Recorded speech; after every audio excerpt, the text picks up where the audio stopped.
بص كده على الصورة دي وتأملها كويس.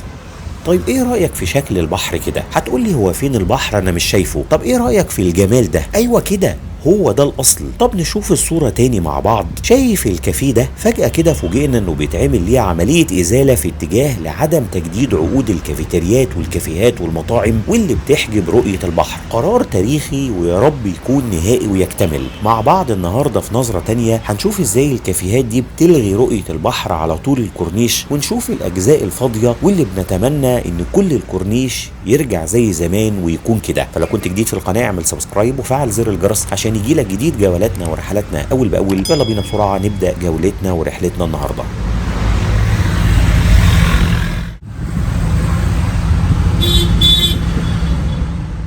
احنا موجودين في كليوباترا ورايحين عند كافيه ويف اللي تم ازالته تقريبا. شوف الجزء اللي قبله جميل ازاي، واول ما بنوصل ليه بنشوف ان رؤية البحر اصبحت معدومة تقريبا الا لو طلعت لفوق. يعني وانت ماشي على رجليك على الكورنيش في الاجزاء اللي فيها مطاعم وكافيهات، الغي بقى كلمة كورنيش عندها وكأنك ماشي في وسط شوارع عادية وجنب محلات عادية مش جنب بحر. أظن المشهد واضح جدا مش محتاج تعليق. وأظن الجزء اللي بعده على طول واللي الحمد لله لسه على حاله شايفين جماله وروعته.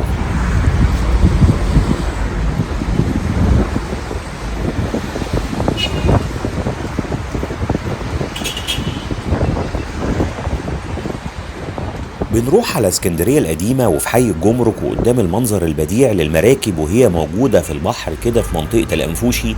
رؤية البحر والنزول فيه والتمشية والقعدة عليه حق لكل مواطن. بنشوف هنا واحنا في بحري ازاي الرؤية مبهجة ومفيش حاجة بتحجب رؤية البحر، وعشان كده المنظر ممتع للتمشية والقعاد على البحر وكمان النزول فيه في الأماكن والشواطئ اللي موجودة هنا. مشينا لقدام شوية والمنظر المفتوح لرؤية البحر اختفى، وهنا لو ماشي على رجليك على البحر مش هتقدر تشوف البحر اصلا لانه مختفي ورا النادي والكافيهات اللي موجوده هنا. ورغم اهميه وجود نوادي للغطس وتعليم الرياضات البحريه المختلفه، لكن كان ممكن تكون على الجانب التاني من الطريق ويكون ليها شاطئ بيتم التعامل معاه على الناحيه التانيه.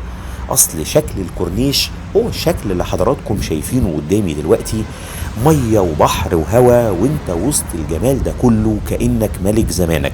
شوف، ورغم ان ده شاطئ من الشواطئ وهو شاطئ بحري المميز، لكن برضه اختفت تماما رؤية البحر. فلازم يراعى عند عمل الشواطئ انه ما يكونش ليها تأثير على متعة رؤية البحر المتسعة.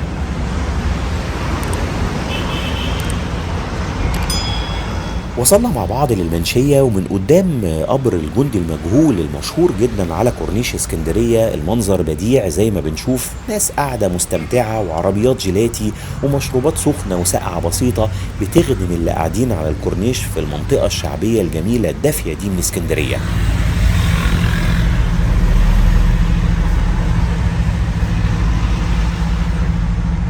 مشاهد متنوعة ما بين الصيف والشتاء، وبنشوف قد ايه اهل اسكندرية واهل مصر كلهم مستمتعين في على شاطئ اسكندرية. احنا وصلنا محطة الرمل وشايفين ان المشهد هنا مازال جميل، ناس بتستمتع بالبحر والحناطير مستنية اللي حابب يعمل رحلة على البحر ويغسل همومه بنسمة البحر الممتعة.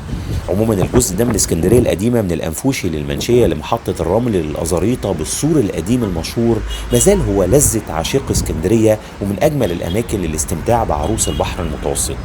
وصلنا مع بعض لمكتبة اسكندرية وبقينا في الشاطئ تقريبا، والمشهد مازال جميل والبحر مفتوح، ومازال المصريين بيستمتعوا في الجزء ده من الكورنيش بحقهم الطبيعي في رؤية البحر ببلاش. من هنا في الشاطئ بنشوف كافيه السلسلة وبداية التغيير في شكل ومضمون وحقيقة البحر. ورغم انه مقبول نسبيا لانه نازل شوية لتحت ومش مانع قوي الرؤية، لكن برضه تحس انه من غيره الموضوع هيكون اجمل بكتير. ما زلنا في الشاطئ قدام الكافيه الوحيد اللي مش هنقدر نطالب بإزالته لأنه من علامات اسكندرية، مكان ليه تاريخ كبير ومساحته مش كبيرة، ممكن يفضل موجود مع المحافظة على المكان اللي جنبه ومنع ركنة العربيات في الجزء ده على الشاطئ. كازينو الشاطئ اللي قدامنا تاريخه بيرجع لسنة 1907 وكان في بدايته أشبه بكوخ رائع جوه البحر، وكان رمز الاسكندرية على كروت البستان.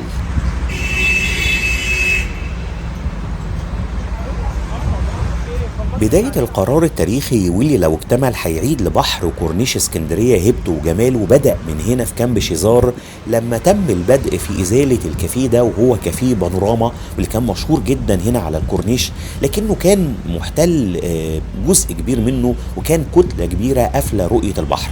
الفكرة ان العقد اللي بين الدولة ومؤجر المكان انتهى، والدولة قررت انه مفيش تجديد لأي كافيه او مطعم بيحجب رؤية البحر.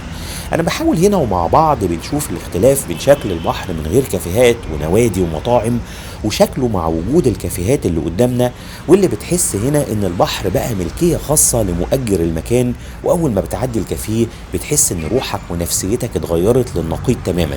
ناس فرحانة جدا بالقرار وبتتمنى ان ازالة كافيه بانوراما في كامب شيزار يمتد لكل الكافيهات اللي قدامنا، واللي بتحجب وبتلغي رؤية البحر تماما.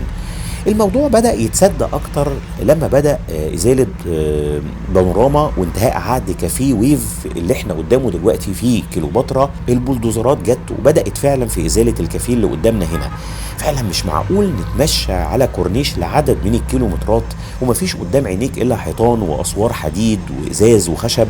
وما اعتقدش ان الاستثمار ممكن يؤدي بينا لتغيير هوية مدينة من اقدم المدن في التاريخ. اسف جدا لبشاعة المنظر، رغم انه يبدو منظم ومبهج، لكن البهجة والنظام ده في اي مكان هيكون حلو الا قدام البحر. تحس انك مش عارف تتنفس فعلا. كتل خرسانية على طول البحر، والأسر المصرية بقت مطالبة تدفع مئات الجنيهات عشان تستمتع بالبحر وتاخد حقها الطبيعي في رؤية البحر. الرؤية الطبيعية للبحر هي اللي انت شايفها معايا هنا. احنا موجودين في ستانلي ولسه بنكمل عملية رصد البحر اسكندرية، وبنتخيل شكله هيكون ازاي من غير المطاعم والكافيهات. بصوا كده كمية الزحمة والإحساس بالخنقة. الناس البسيطة ما بيكونش ليها إلا البحر يقعدوا عليه ويدعوا ربنا إنه يفرج همومهم. كوباية شاي بسيطة أو كوز ذرة مشوي أو بولة آيس كريم، ويروح مبسوط سواء كان كبير أو صغير. احنا هنا في جليم وقدام مكان من أشهر الأماكن جليم باي، واللي برضه واخد مكان كبير جدا في المكان هنا. الخبر بتاع إزالة الكافيهات والمطاعم ده ناس كتير اتبسطت منه، وحسوا انهم اخيرا هيشوفوا البحر اللي اتحرموا منه، وان اسكندرية هترجع زي زمان. لكن في بعض الناس خافت على اكل عيش العمال اللي شغالين في الكافيهات والمطاعم دي، وكمان طالبوا ان دايما يكون موجود خدمات على الكورنيش. ولكن مهم جدا اننا نعمل توازن بين الخدمات وبين الحق الطبيعي لكل مواطن انه يستمتع ببحر بلده، وخاصة في اسكندرية اللي دايما بتكون ملاذ لكل الناس.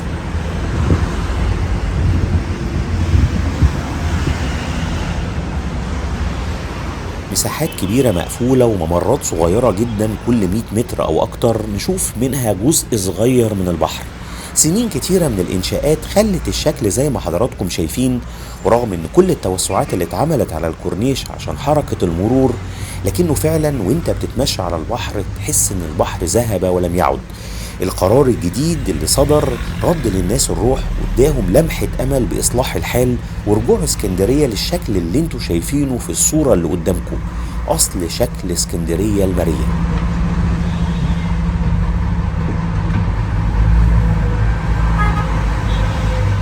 هو ده الشكل الطبيعي لاسكندرية، رصيف وكورنيش وبحر وشط وشماسي ومتعة بلا حدود وبفلوس قليلة. والخدمات اللي موجودة هنا هي السعادة كلها، عربية جيلاتي أو ذرة أو بياع فريسكا، وحتى مصورات يصورنا قبل ما تظهر الموبايلات، عوامة وطيارة بحر ومضارب راكت، ونسمر ونقشر ونروح نستحمى وننزل تاني نتمشى برضو على البحر.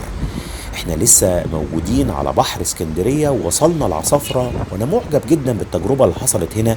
كورنيش اتوسع واتعمل نفق لغى الاشارة هنا، واتعمل كوبري علوي الناس بتمشي وتقعد عليه وبتشوف البحر من فوق، واتعمل تحته شاطئ مهم وسعر مناسب اسمه شاطئ البوريفاج. يعني كل حاجة بقت موجودة، سواء كان اتساع الكورنيش او الكوبري اللي بتشوف البحر فيه من فوق، او الشاطئ المتسع اللي ممكن الناس تستمتع عليه بفلوس قليلة.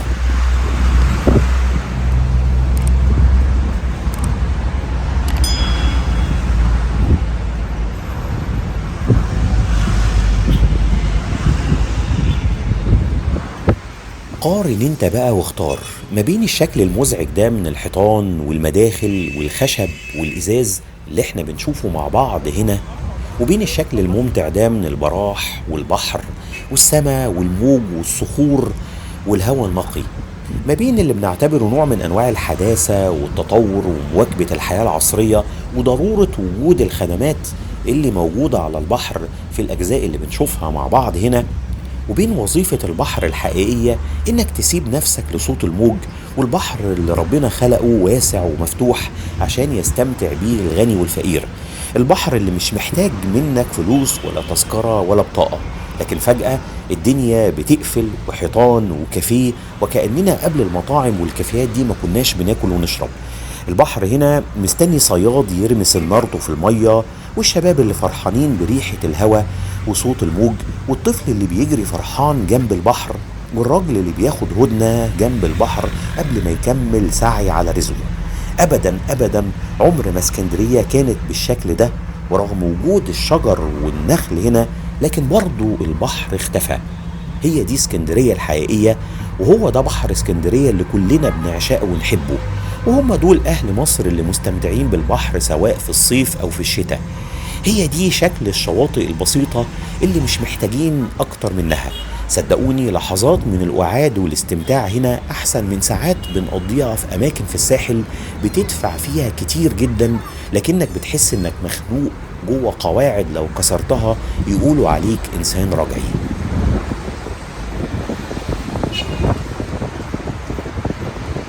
هدوا كل القيود دي، رجعوا لنا اسكندرية اللي بنحبها، رجعوا لنا اسكندرية زي زمان، رجعوا لنا اسكندرية عشان تفضل دايما عروس البحر المتوسط. دعوة من قناة حكايات الشوارع عشان نشوف اسكندرية بشكلها وطعمها الحقيقي. أتمنى اكتمال القرار ده وما يكونش فيه أي استثمار على بحر اسكندرية إلا بالشكل اللي يخدم الناس البسيطة وحقهم في رؤية البحر. أتمنى رحلتي معاكم النهاردة تكون عجبتكم، وشوفنا فيها أجواء بحر اسكندرية، وشوفنا شكله ممكن يكون عامل إزاي لو اتشالت كل القيود اللي موجودة عليه. اتمنى رحلتي تكون عجبتكم. لو عجبك الفيديو ما تنساش تعمل سبسكرايب وتفعل زر الجرس وتعمل لايك للفيديو عشان ينتشر بشكل كبير. وشكرا لكم والسلام عليكم ورحمة الله وبركاته.